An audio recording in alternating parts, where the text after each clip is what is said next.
Hiya folks, JD here, and welcome to number 3 in the beginner's guide installment of using your quadcopter.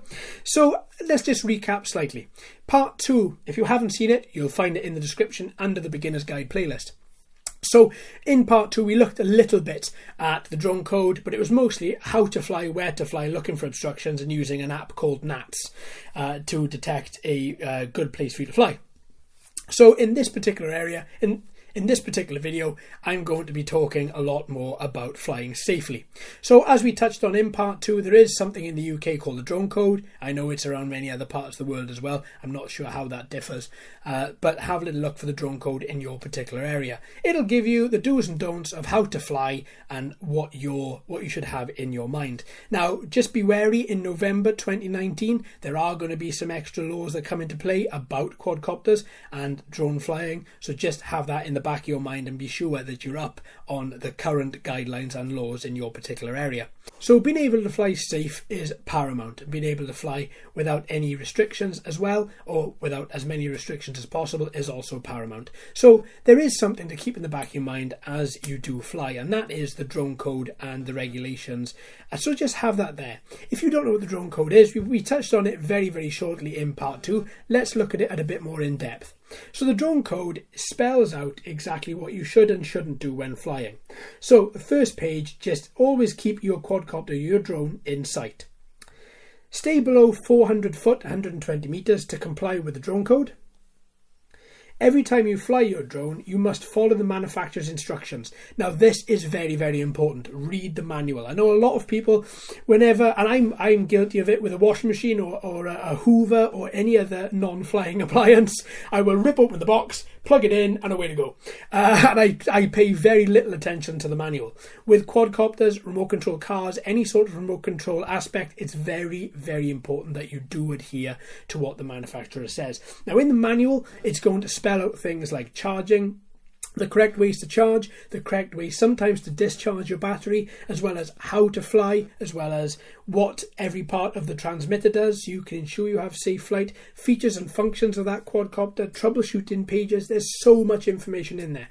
So it is very wise to actually read that manual cover to cover a few times if needs be, if it's especially a bad day and you can't go out and fly, just so that you remember it when you do take it out and so that you can fly safe. Next is keep the right distance from people and property.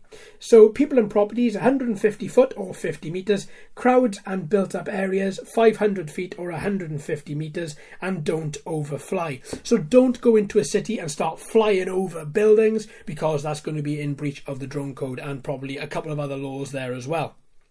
Next, we have you're responsible for each flight. That is true. Now, whether you're a hobbyist like myself, whether you're beginning, whether you're professional, whether you're videographer for the BBC, it doesn't matter.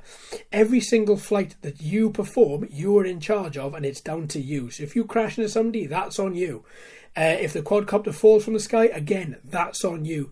Every aspect of every flight is down to the remote pilot.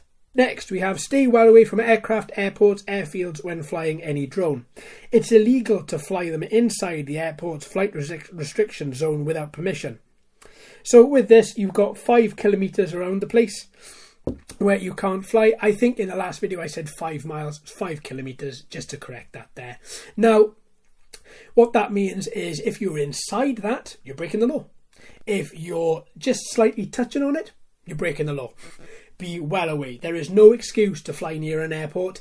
Everybody knows what an airport looks like. Everybody knows what an aeroplane looks like. Let me give you an example. Up until 2017, I had never flown in a plane, but I still knew what a plane looked like. I still knew what an airport was, and I still knew exactly what went on in an airport. So I didn't have to, or never have had to fly my quadcopter over there to see it. It is reckless. There is absolutely no excuse for it. And it is damaging this hobby very badly, to the point where we've got new laws coming in November 2019 because of acts such as this. Enjoy the hobby for what it is, and that is a chance to get out, clear your head, de-stress, sort out your mental health, and just fly and just enjoy it. Now,